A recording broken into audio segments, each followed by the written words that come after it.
Welcome back to Explore Error.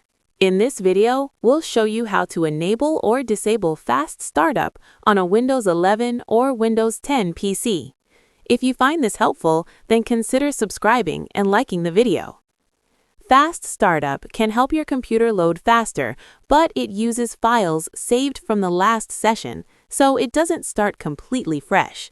You can choose if you want it turned on or off, and we'll guide you through the steps. First, go to the bottom of your screen and click on the search bar. Type in Control Panel like this and open it. Now go to the top right where it says View By. Click on it and select Large Icons. After that, find and click on Power Options. Then, go to the left side and click on Choose what the power buttons do. Next, click on Change settings that are currently unavailable.